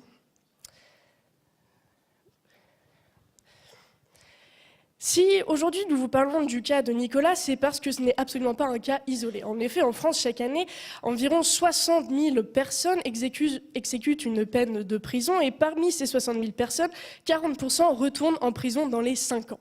Nous avons donc identifié un problème et nous avons décidé d'élaborer une solution. Cette solution, qu'est-ce que c'est ? Eh bien, c'est Employé. Employé permet de faire le lien entre le centre pénitentiaire et les autres entreprises par un moyen très simple. Nous allons proposer aux détenus une formation. Merci. Nous allons proposer aux détenus une formation avant leur sortie de prison pour justement leur permettre par la suite d'obtenir un travail beaucoup plus facilement. Nous allons également effectuer des évaluations régulières des anciens détenus tout au long justement de leur travail une fois qu'ils seront sortis de prison. Et qu'est-ce que cela apporte pour l'entreprise ? Eh bien, 2 choses principales. C'est positif pour l'image de l'entreprise et surtout, cela permet d'apporter une main-d'œuvre compétitive. Alors concrètement, comment ça marche ? Eh bien, il y a 2 parties prenantes qui sont surtout intéressées par notre offre, c'est les employeurs et les anciens détenus. Tout d'abord, si vous êtes employeur, vous cherchez à recruter une main-d'œuvre qualifiée et vous voulez participer à la réduction des inégalités sociales en France. Beaucoup d'entre vous vous êtes déjà posé la question d'embaucher un ancien détenu, mais à chaque fois, il y a un problème à cette embauche, c'est la confiance. Et c'est pour ça que vous devez créer un compte sur notre plateforme. Grâce à ce compte, vous pourrez non seulement poster des annonces des offres d'emploi qui seront exclusivement destinées aux anciens détenus, mais vous pourrez aussi vous faire une première idée des candidats qui vous contactent. Cette idée, vous pouvez vous la faire grâce au suivi que nous faisons des candidats, puisqu'à chaque candidat est associée une fiche d'évaluation qui est alimentée par un triple suivi. D'une part, un suivi disciplinaire qui est effectué pendant la peine par l'administration pénitentiaire. Ensuite, un suivi de formation qui est dispensé par les associations qui forment les détenus. Et enfin, un suivi de réinsertion qui est dispensé d'une part par nos équipes via des entretiens que nous réaliserons tout au long de notre travail avec les détenus et ensuite par les employeurs, les futurs employeurs qui pourront alimenter la base de données au fur et à mesure. Donc grâce à cette solution, vous, employeurs, vous pourrez contacter des candidats qui seront assurés d'avoir eu une conduite exemplaire en prison et qui seront formés. Dès lors qu'un candidat vous intéresse, vous pouvez le contacter pour des entretiens d'embauche et ensuite l'embaucher en contrat temporaire, un contrat à durée déterminée et même en CDI maintenant, puisque les entreprises d'intérim peuvent offrir des CDI. Maintenant, si vous êtes détenu ou ancien détenu, vous, ce que vous voulez, c'est anticiper votre réinsertion, puis la réussir. Mais vous avez 2 problèmes. D'une part, c'est le manque de compétences, et d'une autre part, c'est la méfiance des employeurs. Pour pallier à ces 2 problèmes, nous avons d'une part, notre plateforme. Donc d'une part, en ce qui concerne votre manque de compétences, vous l'ignorez pour beaucoup d'entre vous, mais beaucoup d'associations sont là pour vous former. Donc que vous vouliez travailler, vous réinsérer dans le bâtiment, dans le service ou dans l'informatique, il y a des associations qui sont là pour vous former. Donc grâce à notre plateforme, en créant un compte chez nous, vous pourrez accéder à toutes les informations relatives à ces formations qui sont dispensées par les associations. Il vous suffira donc de vous inscrire aux formations qui sont dispensées dans votre centre pénitentiaire pour vous former et anticiper votre réinsertion. En ce qui concerne la méfiance des employeurs, eh bien, nous sommes là pour garantir votre motivation via notre suivi, notre triple suivi sur le site. Et donc c'est comme ça que vous pourrez candidater à des offres en toute sérénité. Nous nous sommes dit que vous aimeriez peut-être savoir à quoi tout cela peut ressembler. Donc nous vous avons concocté un joli site web, employé.fr. Employé.fr pourrait permettre à Nicolas, comme à des milliers d'ex-détenus, de trouver immédiatement des centaines d'offres comme Veolia, M6, Orange, EDF. En quelques clics seulement, ils pourraient postuler sur cette offre. Enfin, nous avons fait attention pour que ce site soit complètement responsive, c'est-à-dire qu'il puisse fonctionner à la fois sur votre téléphone, sur votre tablette, comme sur votre ordinateur. Alors, mesdames et messieurs, nous avons des objectifs, bien évidemment. Pour commencer, nous aimerions, à l'horizon 2019, nous développer à Nantes, en nous occupant principalement des détenus qui ont été condamnés pour des peines inférieures à 2 ans. Arrivé en 2021, nous souhaiterions nous étendre sur toute la France, dans les plus grandes villes, donc Paris, Lyon, Marseille, Lille. Et enfin, en 2023, nous souhaiterions nous occuper des détenus qui ont écopé de peines supérieures à 2 ans. Enfin, concernant la partie financement, nous avons bien évidemment besoin d'un investissement. Cet investissement serait de 30 000 € d'après nos calculs et il nous permettrait de faire 2 choses principalement. Premièrement, de dégager dès la seconde année des dividendes pour les actionnaires et enfin d'étendre notre service à la France entière en 3e année. Alors, mesdames et messieurs, n'hésitez plus. Si vous souhaitez investir dans un projet ambitieux, dans un projet engagé, dans un projet RSE et même, pourquoi pas, sauver une petite partie de l'humanité, alors surtout, n'hésitez pas et investissez dans Employé. Merci. Merci à vous. Ces groupes sont fabuleux, ils terminent 1 minute en avance systématiquement. À vos questions pour 5 minutes, vous n'en aurez pas plus. Alors, quel type de formation vous serez amené à proposer?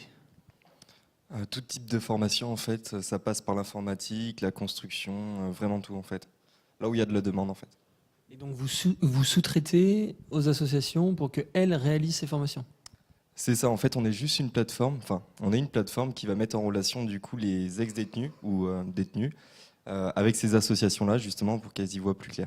Ils ont fait 4 pas en arrière, mais vous pouvez vous ravancer. Ils ne mangent pas. Enfin, pas encore. J'ai pas vu de quelle manière vous monétisez votre solution. Donc, comme une boîte d'intérim, en fait, on compte justement prendre un pourcentage donc, de la rémunération. Faut savoir qu'aujourd'hui, une boîte d'intérim prend environ 30% donc de la rémunération totale. Si par exemple un employé est rémunéré, admettons 10 €, la boîte d'intérim va prendre du coup 3 € sur cette rémunération. Et donc du coup, on souhaite justement prendre une commission également, mais peut-être un peu moins élevée, justement pour permettre d'attirer les entreprises et de proposer nos candidats ex-détenus. Okay. J'ai vu que vous aviez une vision, vous avez une vision impact. Par contre, très rapidement, on voit que vous voulez dégager des dividendes pour les actionnaires. C'est très bien, mais est-ce que vous allez plus loin avec des engagements sur le champ de l'économie sociale et solidaire, première chose. Et deuxième chose, est-ce que vous avez travaillé le sujet des contrats impact sociaux sur une thématique en fait, qui pourrait vous permettre de financer l'intégralité de vos actions in fine par l'État?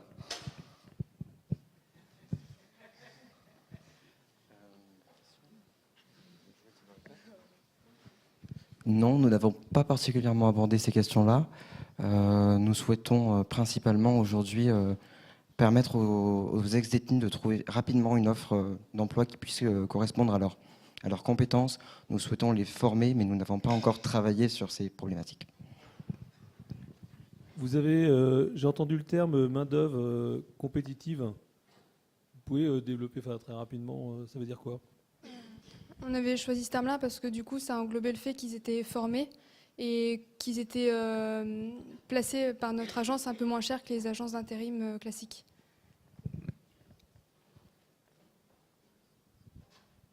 Est-ce que vous avez une idée sur le nombre de détenus sans qualification qui souhaitent obtenir une qualification? C'est la première question.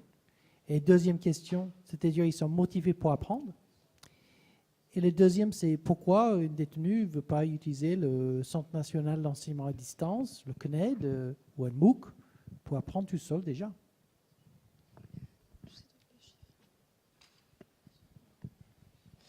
Pour le nombre de détenus qui souhaitent apprendre, on n'a pas trouvé de statistiques pour ça.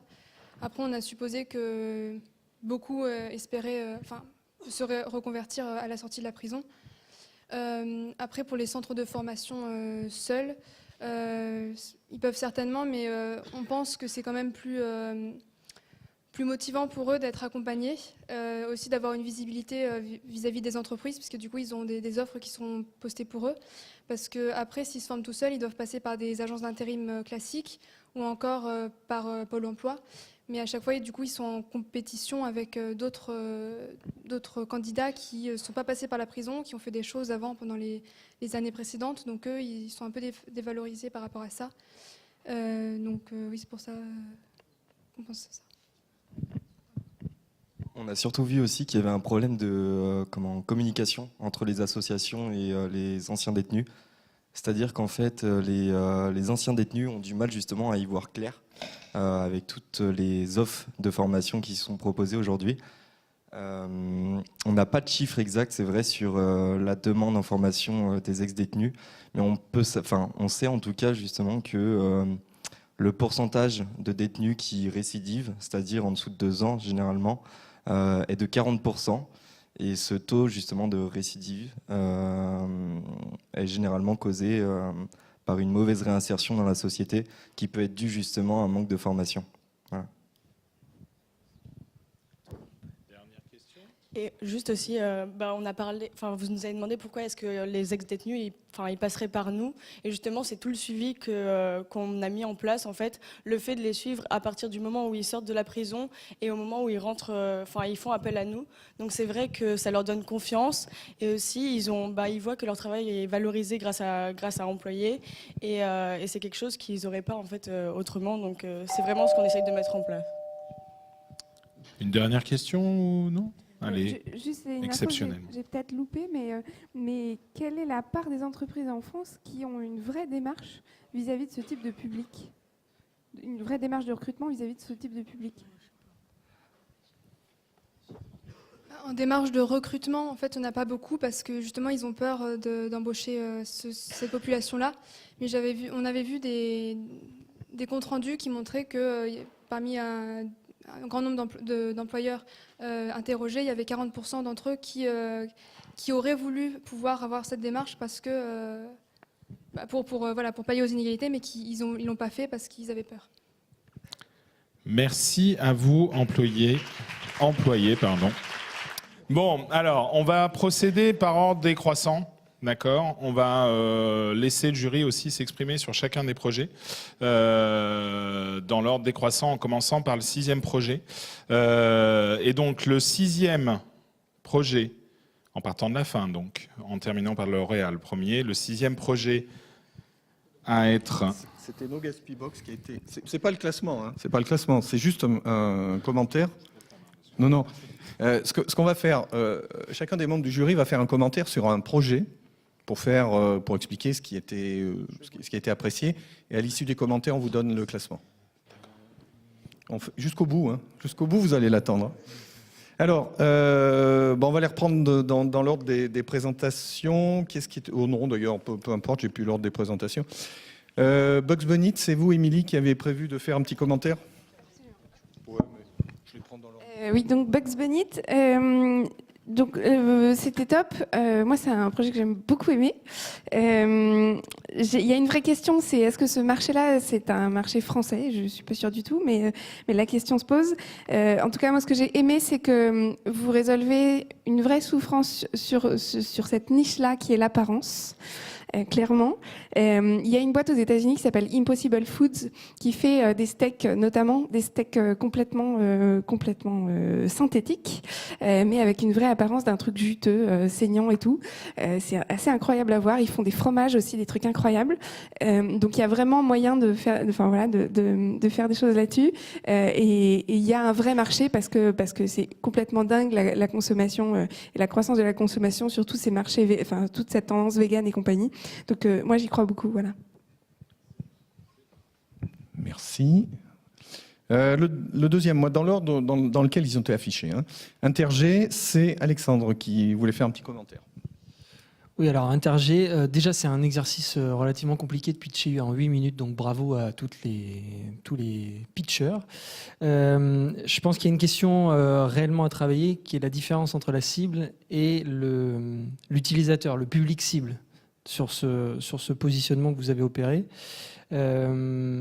Probablement que la concurrence en place est relativement conséquente, donc il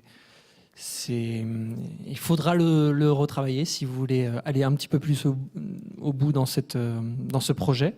Et sinon, c'était une belle présentation, donc bravo. Merci Alexandre. Troisième, Lightech. Alors, dans l'ordre, je me greffe avec le jury pour justement opérer les commentaires. Jamais évident de se retrouver avec un projet sur un produit physique, B2B, voire B2P, comme ça a été évoqué à un moment donné. Il y avait beaucoup d'intelligence à donner à voir la technologie alors qu'elle n'existe pas, d'avoir une logique de démonstration entre le scénario d'usage, comme on a pu vous l'appeler. Vous avez pitché en anglais et c'est passé comme une lettre à la poste. Donc encore une fois, sans paraphraser, ça fonctionne très bien également sur la qualité des pitchs. Et puis, je crois véritablement que les questions qui ont été posées, notamment sur les dalles sensibles ou la logique de rajouter un élément sensible, ça peut ouvrir d'autres perspectives que le simple aspect économique qui peut amener à déclencher un réinvestissement. Donc bravo à vous également. Le projet suivant, c'est vous, Emmanuel, qui allez en dire deux mots. C'est le projet Plume. Alors, je vais dire quelque chose sur Plume et après, juste un petit truc un peu plus général. Donc, Plume, moi, j'ai adoré le projet. Il y a un vrai produit. Je pense qu'il y a un potentiel énorme. Mais il faut juste aller vite pour le mettre en œuvre parce que je pense que la concurrence va pas tarder à s'aiguiser. Mais c'est un beau projet. Je pense qu'il y a un vrai potentiel. Voilà. Et plus généralement, alors, au réseau Entreprendre, on reçoit 1000 projets par an et on en retient 50. Donc juste 2-3 petites réflexions. N'oubliez jamais l'humain dans vos projets. La réussite d'une entreprise, c'est l'homme avant tout. Donc mettez bien l'humain au cœur de vos projets. Ça, c'est une chose importante. J'ai envie de vous dire aussi, voyez grand dans vos projets. Restez pas petit dans vos projets. Et ayez une vraie stratégie. Être le numéro 1, être le premier, viser 1000 clients. Parce que la stratégie, c'est ce qui va drainer tous vos collaborateurs. C'est ce qui va les amener vers la cible. Donc voilà, c'est ce que je voulais dire. Merci Emmanuel. Employee, c'est Pierre.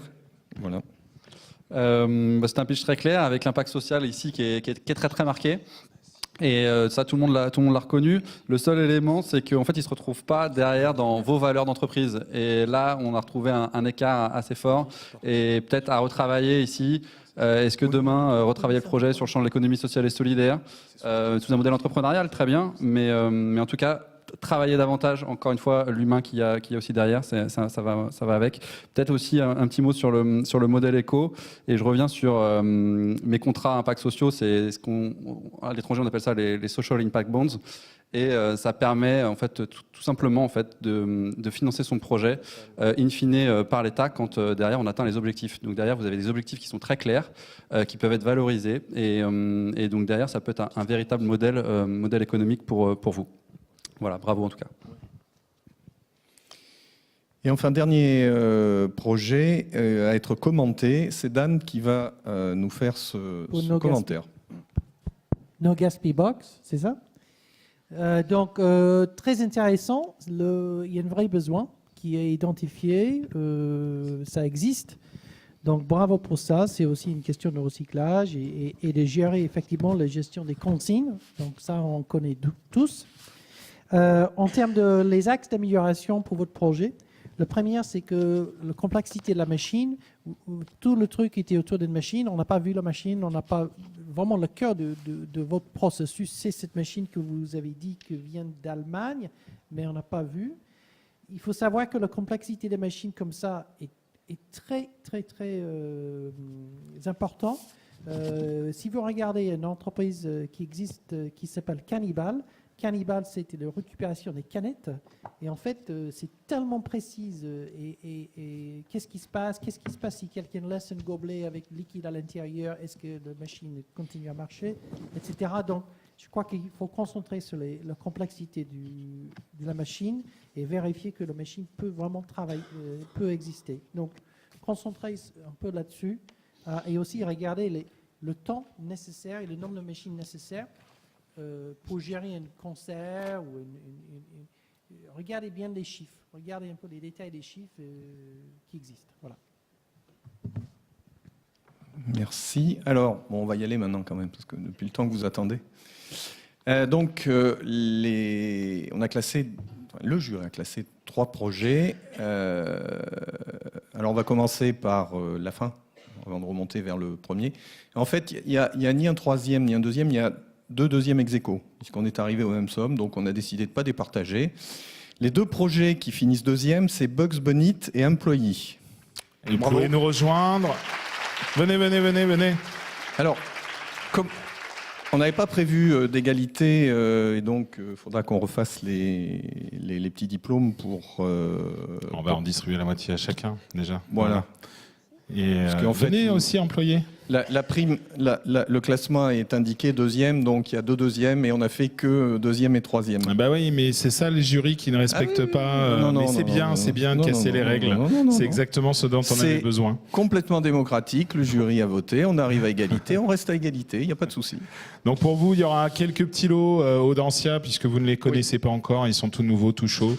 Des gobelets pour faire... et puis également des clés USB à venir récupérer par la suite. And the winner is... And the winner is Lightech.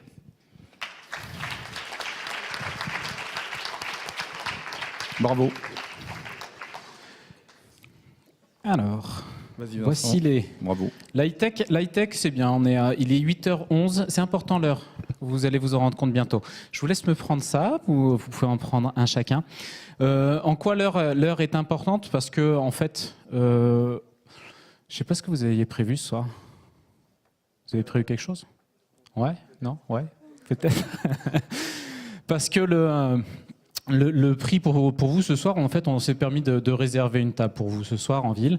Il n'y avait pas beaucoup de choix, c'est le lundi soir, on est désolé pour le choix, et qu'il fallait que ce soit quelque chose qui soit ouvert assez tard. Donc, vous êtes... Alors, il y a à l'intérieur de un petit bon de commande à remettre quand vous arriverez.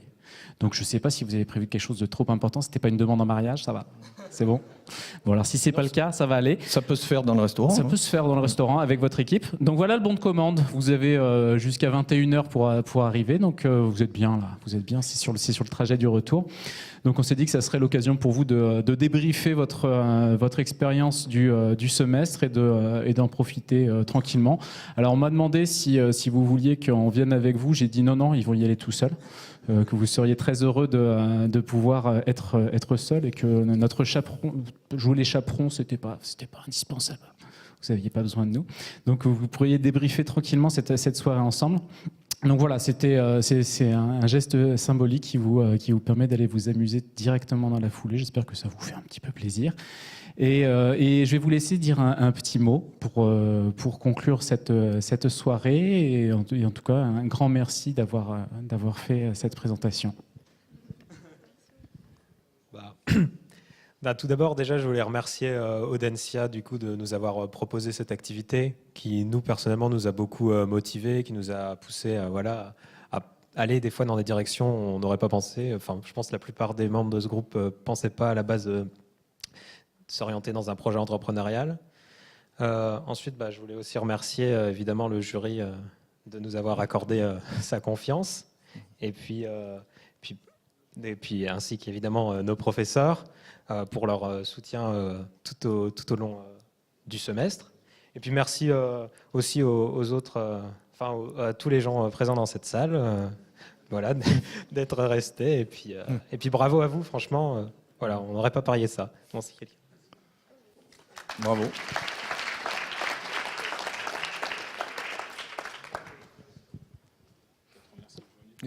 Donc, moi, je tiens à remercier personnellement le jury que j'ai eu l'occasion de constituer. C'était d'une rapidité incroyable. Je suis allé au Salon des entrepreneurs, j'ai vu plusieurs acteurs. On s'est vu avec... On s'est vu juste avant avec certains d'entre eux, et puis merci également au réseau Entreprendre qui s'est mobilisé ses partenaires. Dan qui a accepté aussi de venir participer ce soir avec nous. Un grand merci à chacun de vous d'avoir répondu aussi rapidement. On monte parfois des choses dans l'urgence et on trouve toujours les les partenaires présents et qui répondent favorablement pour venir participer. En tout cas, un grand merci à vous 5 pour cette reprise du concours Audace qu'on va reprendre et qu'on va continuer et faire perdurer. Et l'année prochaine, je crois qu'on confiera aux équipes comme mission de remplir la salle. De faire venir vos supporters, parce que je trouve que vous n'avez pas fait beaucoup venir vos supporters. J'espérais des bannières. Il y avait quelques supporters. Merci aux supporters qui sont venus. Félicitations à vous tous. On aurait voulu des cris, on aurait voulu des bannières. L'année prochaine, concours, il y aura un prix spécial pour l'équipe qui ramènera le plus de monde et des plus gros supporters et de l'applaudimètre et des bannières. Un grand merci à vous tous et à bientôt pour de nouvelles aventures, peut-être au majeur entrepreneuriat, qui sait. Au revoir.